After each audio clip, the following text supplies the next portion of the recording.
Hello everyone, welcome to MG classes. I am Priya Jaiswal. आज हम start करेंगे क्लास 7 की एनसीईआरटी, जिसमें आज हम चैप्टर 2 को देखेंगे। इसके पहले हमने चैप्टर 1 को कंप्लीट किया है। आज हम देखेंगे चैप्टर 2 और चैप्टर का नाम है हमारी पृथ्वी के अंदर। ठीक है, यानी हमारी पृथ्वी की जो आंतरिक संरचना है उनके बारे में हम पढ़ेंगे। हम समझेंगे पृथ्वी के अंदर क्या है, पृथ्वी के अंदर की जो बनावट है वह क्या है। ठीक है, इन सब चीज़ों के बारे में आज हम पढ़ेंगे।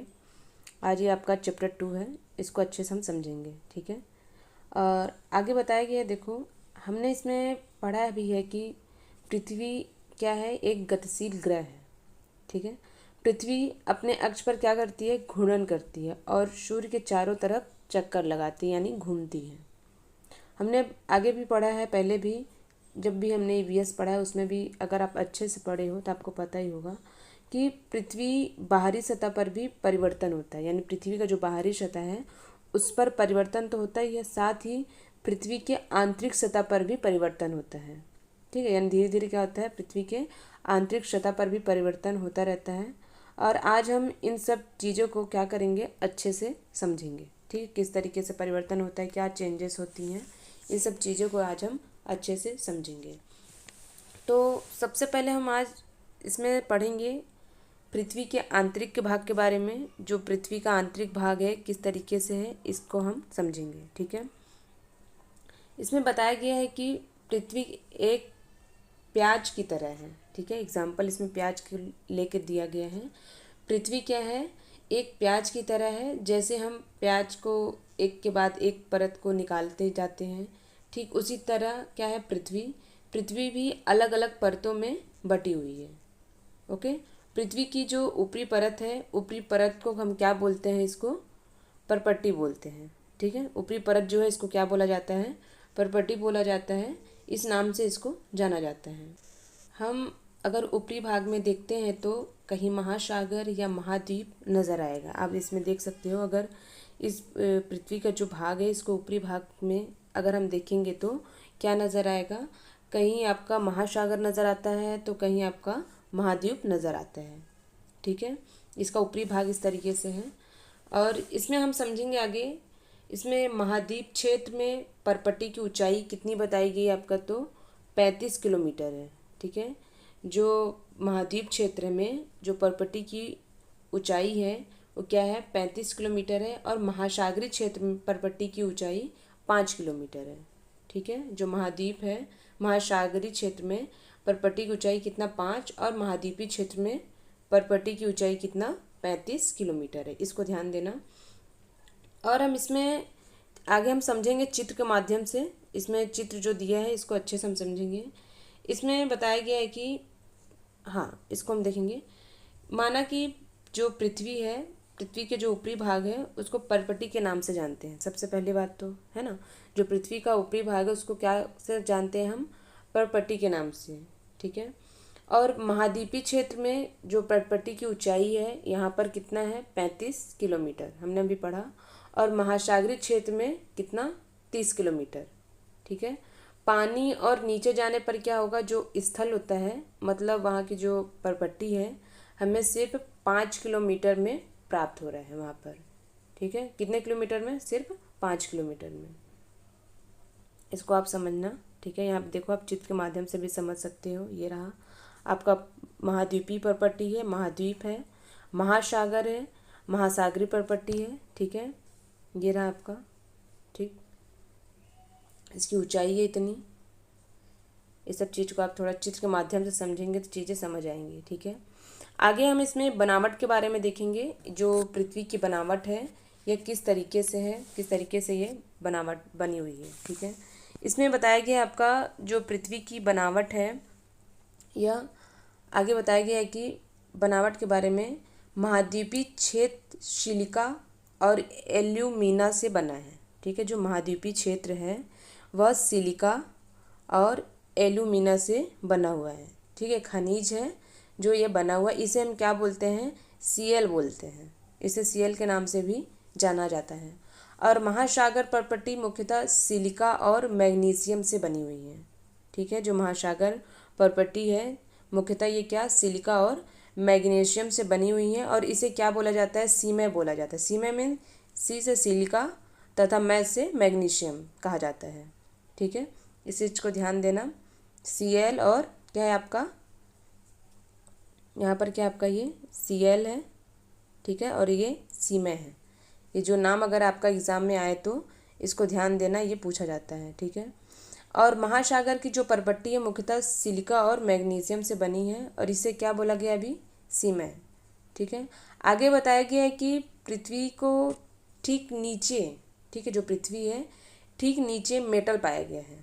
यह 3 भागों में बटा हुआ है।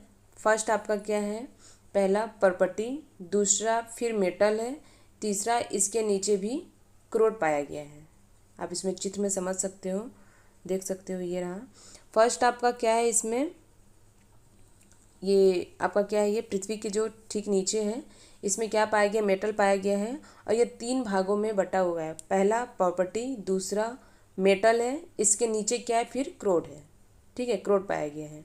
इसका जो आंतरिक क्रोड है एक बाह्य कोड है और तीसरा मेटल कोड है। आप चित्र में अच्छे से देख के समझ सकते हो। एक आंतरिक कोड है, ठीक है, एक बाह्य कोड है, एक क्या है आपका मेटल कोड है। ठीक है, अब इसको ध्यान देखना, एग्ज़ाम में पूछ भी लेता है। ठीक है, आगे हम देखेंगे इसमें मेटल के बारे में समझेंगे, मेटल क्या है। ठीक है, इसमें हम मेटल के बारे में पढ़ेंगे। इसमें बताया गया है कि यह परपट्टी के ठीक नीचे इसकी ऊंचाई कितनी है, तो 2900 किलोमीटर है। ठीक है, कितनी है ये, 2900 किलोमीटर है। ठीक है, इसको ध्यान देना। इसको जो ऊंचाई है ये मेटल की कितनी है, 2900 किलोमीटर है। यह सारा क्षेत्र क्या होता है, मेटल का क्षेत्र है। इस चीज़ को ध्यान देना। यहाँ पे जो क्षेत्र है क्या है, पूरा मेटल का क्षेत्र है, ये वाला भाग। ठीक है, आगे बताया गया इसमें क्रोड के बारे में हम पढ़ेंगे कि क्रोड क्या है। ठीक है, मेटल के ठीक बाद में इसमें आपका क्रोड, यानी क्रोड को हम वृत्ताकार के रूप में भी समझेंगे। जो इसे हम सेंट में है ना, वह आंतरिक कोड है। ठीक है, हम इसको देख सकते हैं, ये क्या है आपका सेंटर में जो है। ठीक है, ये क्या है आपका आंतरिक क्रोड है। ठीक, आंतरिक क्रोड है। इसे बाह्य क्रोड के नाम से भी जाना जाता है। आप इसको समझ सकते हो देख के, क्या है ये आंतरिक क्रोड है, इसको क्या बोला जाता है, बाह्य क्रोड के नाम से भी जाना जाता है। आगे बताया गया है कि क्रोड का जो त्रिज्या है कितना है, 3500 किलोमीटर। ठीक है, जो क्रोड की त्रिज्या होती है 3500 किलोमीटर है। अगर हम सबको जोड़ेंगे, इसको जो बताया गया है, जैसे क्रोड 3500 है, 2900 है, ठीक है, इन सबको आपस में हम जोड़ेंगे तो कितना होगा आपका, तो 3000 कुछ समथिंग बनेगा, है ना। इसमें आपका बताया गया अगर हम 3500, 2900 और एक कितना है आपका, हाँ कुछ लगभग है इसमें, तो ये आपका कुछ जोड़ोगे आपका कितना होगा, तो 3671 के समथिंग आपका आएगा। ठीक है, इस चीज़ को ध्यान देना। कितना आएगा आपका, 3671 किलोमीटर आएगा, इसमें मिलेगा। मतलब कि जो पृथ्वी की त्रिज्या है 3671 किलोमीटर है। इस चीज़ को आप ध्यान देना, अगर एग्ज़ाम में पूछ लेगा तो कितना है, तो 3671 किलोमीटर है। इस चीज़ को ध्यान देना। आगे बताया गया है कि जो क्रोड वाला क्षेत्र है निकल तथा लोहे से बना है।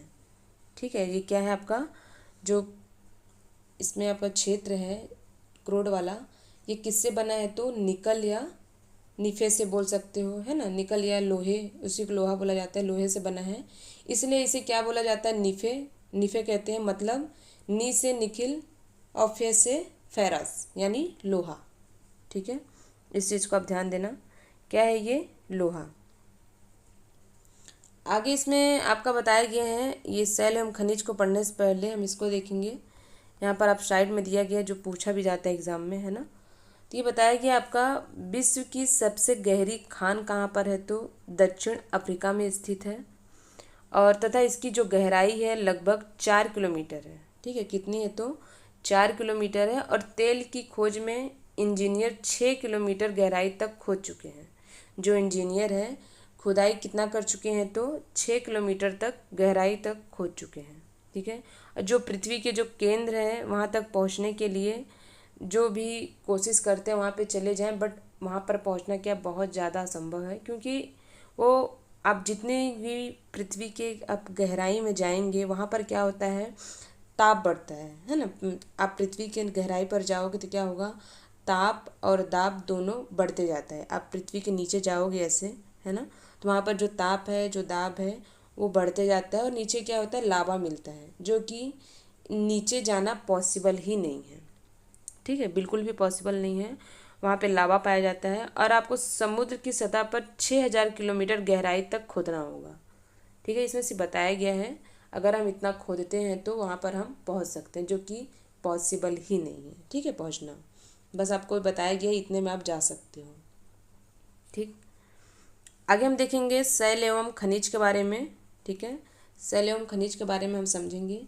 इसमें बताया गया है कि हम कह सकते हैं कि पृथ्वी की जो सतह है वहाँ पर कई प्रकार के शैल एवं वहाँ पे जो खनिज है ना, जो खनिज वहाँ पे है शैल एवं खनिज से बना हुआ है। ठीक है, यानी जो पृथ्वी है, जो पृथ्वी की सतह है वो कई प्रकार से शैल एवं खनिज से बना हुआ है। ठीक है, पृथ्वी की परपटी बनने वाली जो खनिज पदार्थ हैं, खनिज पदार्थ से लेकर जो प्रकृति की पिंड है, यही क्या होती है, आपकी प्रॉपर्टी होती है। इस चीज़ को समझना, जो प्रॉपर्टी बनाने वाली जो खनिज है पृथ्वी की पदार्थ से, जो प्राकृतिक पिंड है, यही क्या है, आपका प्रॉपर्टी है।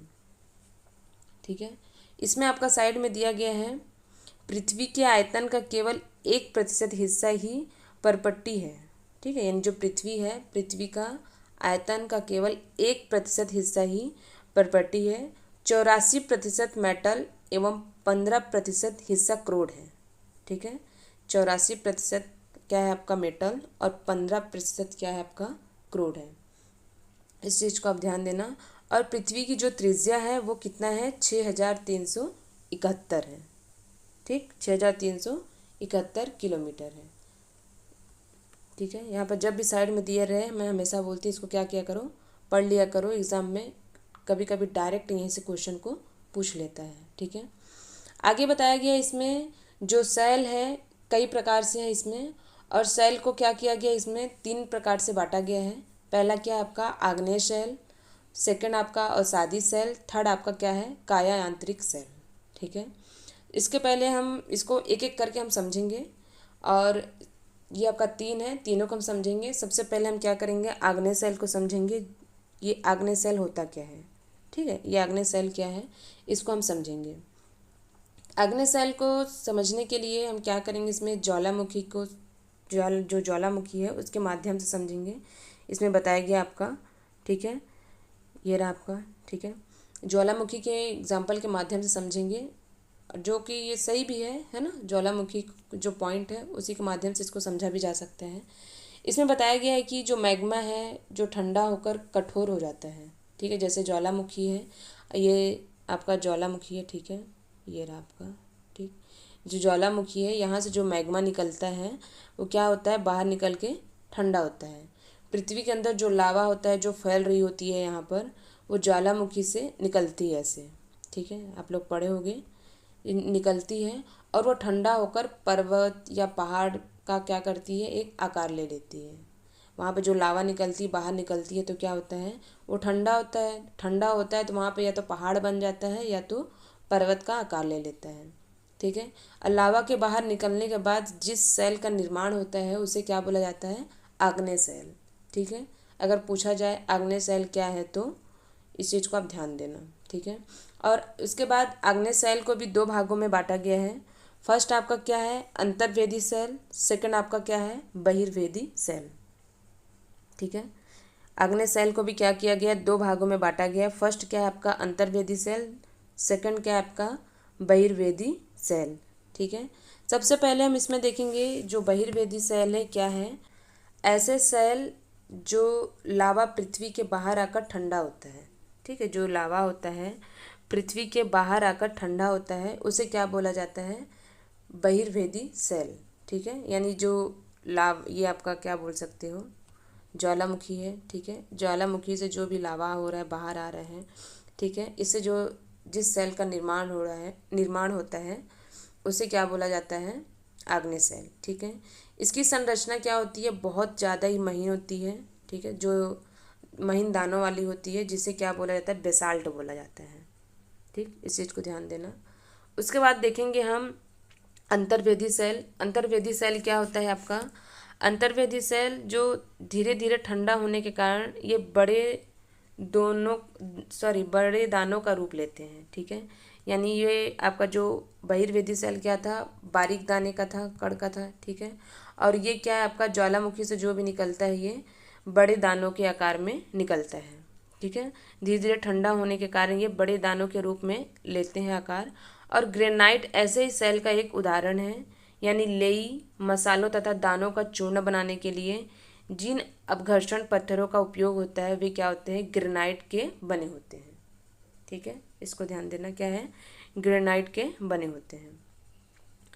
आगे बताया गया इसमें जो सेल होते हैं, सेल लुढ़क कर, चटक कर तथा एक दूसरे से टकरा कर छोटे छोटे टुकड़ों में टूट जाते हैं। और इन जो छोटे कणों को क्या बोला जाता है, अवसाद कहते हैं, ठीक है। इसको ध्यान देना। अवसाद क्या अगर बोला जाए तो यानी जो सेल के टुकड़े होते हैं वहाँ से लुढ़क कर क्या होते हैं, टकरा कर आपस में छोटे छोटे टुकड़ों में बढ़ जाते हैं, टूट जाते हैं। और ये कण क्या होते हैं, अवसाद के नाम से जाना जाता है, ठीक है।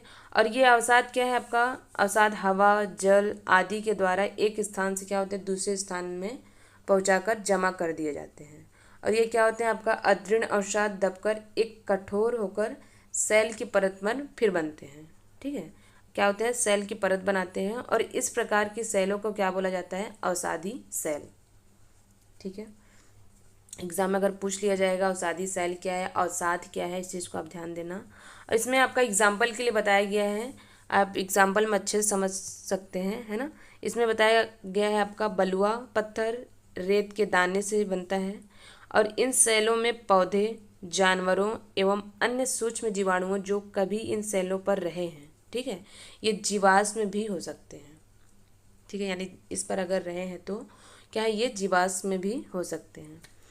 आगे बताया गया आपका आग्नेय एवं अवसादी सेल जो उच्च ताप एवं दाब के कारण कायांतरिक शैलों में परिवर्तित हो सकती है, ठीक है। उदाहरण के लिए चिकनी मिट्टी, आपका स्लेट एवं चूना पत्थर संगमरमर में परिवर्तित हो जाता है ये, ठीक है। धीरे धीरे क्या होता है, चूना, संगमरमर पत्थर ये सब में परिवर्तित होता है। आप इसमें देख सकते हो बताया गया है जीवाश्म क्या है, तो सेलों की जो परत होती है, सेलों की परतों में दबे जो मृत पौधे होते हैं, जंतुओं के जो अवशेष होते हैं वे क्या कहलाते हैं, जीवाश्म कहलाते हैं, ठीक। और ये आपका क्या है, कायांतरिक सेल में परिवर्तित क्या है, ये अवसादी सेल है, ठीक है। आगे इसमें आपका बताया गया है सेल के बारे में। सेल हमारे लिए क्या है, बहुत ज़्यादा उपयोगी है। कठोर सेलों का उपयोग क्या होता है आपका, सड़क, घर एवं इमारत बनाने के लिए हम उपयोग करते हैं। और क्या होता है, पत्थरों के उपयोग के लिए कई खेलों में करते हैं। उदाहरण के लिए हम 7 पत्थर यानी पिट्ठू खेलते हैं, खेलो होगे अगर आप खेले होगे तो, है ना। और उसके बाद क्या है, चिबिड्डी, स्टापू या किटकिट, है ना, यानी 5 पत्थर, गिट्टी आदि। आप अपने दादा दादी, माता पिता यानी पड़ोसियों आदियों के से पूछ कर के भी इन खेलों का नाम आप जान सकते हैं, है ना। यानी अगर हम इस खेल को नहीं खेले, हमको नहीं पता है, तो आप फैमिली में अगर पूछते हैं तो पता होगा, ठीक है। यानी इस चीज़ का इस्तेमाल कैसे करते हैं ये एग्जाम्पल के माध्यम से समझाया गया है। आगे हम इसको समझेंगे। इसमें चित्र में दिया गया आपका लाल किला और आपका दूसरा क्या आपका ताजमहल, ठीक है। फर्स्ट क्या आपका लाल किला, दूसरा आपका ताजमहल। लाल किला क्या है आपका, ये लाल बलुआ पत्थर से बना है, ठीक है। सबसे पहले ध्यान देना, जो लाल किला है ये क्या है आपका, लाल किला लाल बलुआ पत्थर से बना है। मतलब क्या हुआ, ये आपका लाल बलुआ पत्थर है तो अवसादी सेल है, ठीक है। क्या है ये, अवसादी सेल से बना हुआ है, ठीक है। इसमें कौन सा सेल है, अवसादी सेल का इस्तेमाल है। उसके बाद आगे देखेंगे हम संगमरमर, जो ताजमहल है ये जो संगमरमर से बना है, ठीक है। ताजमहल ये किससे बना है, कैसे बना है, तो ये पहली बात समझेंगे कौन सा सेल है। ये क्या आपका अवसादी सेल है, ये आपका क्या है, कायांतरिक सेल है, ठीक है। कैसे बना है ये, चूना पत्थर ताप और दाब के कारण संगमरमर में बदल जाता है। यानी जो चूना पत्थर होता है ताप और दाब के कारण ये संगमरमर में बदलता है, ठीक है। और ये क्या आपका कायांतरित सेल है, इस चीज़ को ध्यान दें। अगर एग्ज़ाम में पूछ लेता है तो ये कौन सा सेल है, ये कौन सा सेल है, तो लाल बलुआ पत्थर और आपका चूना पत्थर, तो आपको डाउट नहीं होना चाहिए, सीधे क्लियर होना चाहिए आपका अवसादी सेल है और ये क्या आपका काया आंतरिक सेल है। ठीक है, आगे इसमें बताया गया है आपका जो सेल चक्र के बारे में हम समझेंगे। ठीक है, इसमें सबसे पहले हम इसको चित्र के माध्यम से जो आपका दिया गया है इसको हम समझेंगे। सेल चक्र क्या है आपका, इसमें सेल चक्र के बारे में बताया गया है कि इसमें सबसे पहले क्या होता है, मैग्मा, मैग्मा बाहर निकलता है। ठीक है, मैग्मा के बाद क्या आपका आग्नेय सेल, ठीक, आग्नेय सेल बनता है। आग्नेय सेल के बाद क्या है आपका अवसादी सेल का रूप धारण करता है। ठीक है, एक टुकड़े में है और एक ये है। ठीक है, ये दोनों क्या आपका अवसादी सेल है, अवसादी सेल का रूप धारण करता है। उसके बाद क्या है आपका ये कायांतरित सेल है जो आपका संगमरमर पत्थर है। ठीक है, उसके बाद फिर आपका वही पुनः आपका मैग्मा। ठीक है, ये क्या आपका सेल चक्र है। इसको हम अच्छे से इसको फिर से समझेंगे यहाँ पर, ये तो चित्र के माध्यम से देखे हैं, इसमें हम थोड़ा सा समझेंगे देख के। ठीक है, इसमें बताया गया है कि सेल चक्रीय तरीके से एक दूसरों में परिवर्तित होता है। ठीक है, एक सेल से दूसरे सेल में परिवर्तित होने की इस प्रक्रिया को सेल चक्र कहा जाता है। यानी एक एक जैसे मैग्मा है, मैग्मा से आग्नेय सेल, आग्नेय सेल से अवसादी सेल, अवसादी सेल से कायांतरित सेल, ये जो बदलते रहता है धीरे धीरे करके, तो ये क्या है आपका सेल चक्र के नाम से जाना जाता है।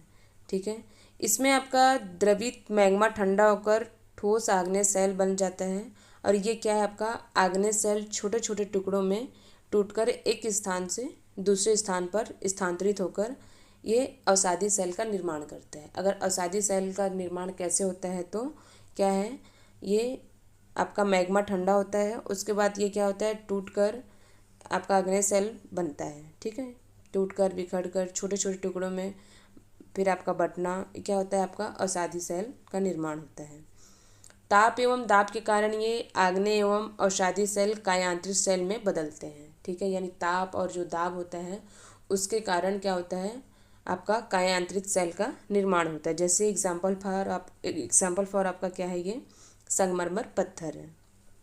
ठीक है, आगे बताया गया आपका इसमें अत्यधिक ताप एवं दाब के कारण कायांतरित सेल पुनः पिघलता है और फिर क्या होता है, फिर द्रवित मैग्मा बन जाता है और यह द्रवित मैग्मा पुनः ठंडा होकर ठोस आग्नेय सेल में परिवर्तित होता है। यानी क्या है, ये चक्र है, ये चक्र ऐसे चलते रहता है। ठीक है, वही आपका जिसमें चित्र के माध्यम से समझाया गया है। कायांतरित सेल है, फिर आपका क्या है मैग्मा बनता है, फिर वही पुनः आपका आग्नेय सेल, अवसादी सेल, फिर कायांतरित सेल। ठीक है, आपके चैप्टर 2 कंप्लीट हुआ, आगे हम देखेंगे इसमें। ठीक है, इसके बाद आगे बताया गया आपका ये भी देख लेते हैं। सेल खनिज है जो विभिन्न खनिजों से बनती है। जैसे खनिज क्या आपका बताया गया, इसमें प्राकृतिक रूप में पाए जाने वाले पदार्थ हैं जिनका क्या है निश्चित भौतिक गुणधर्म है, निश्चित रासायनिक मिश्रण होता है और खनिज मानव जाति के लिए क्या है बहुत ज़्यादा इम्पोर्टेंट है ना।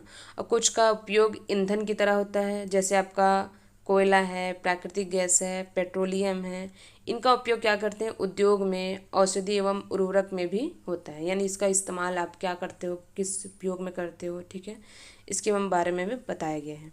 जैसे लोहा है, एल्यूमिनियम है, सोना, यूरेनियम आदि। ठीक है, इसको ध्यान देना। आगे आपका ये क्वेश्चन आंसर है, एक छोटा सा चैप्टर था। ठीक है, इसमें बस समझने वाली चीज़ें हैं, कुछ कुछ जो चीज़ है उसको रटना है, तो उसको पॉइंट है जो कि आपके पास ऑप्शन नहीं है, लेकिन अगर आप समझोगे तो चीज़ें अच्छे से याद हो जाएगी, रटने की ज़रूरत नहीं होती है। ठीक है, आप इसको क्वेश्चन को बनाएंगे, जो डाउट होगा आप पूछेंगे। ठीक है, इसमें ज़्यादा क्वेश्चन है नहीं। ओके, हम मिलते हैं नेक्स्ट वीडियो में आपका चैप्टर 3 के साथ। ठीक है, ओके, थैंक यू।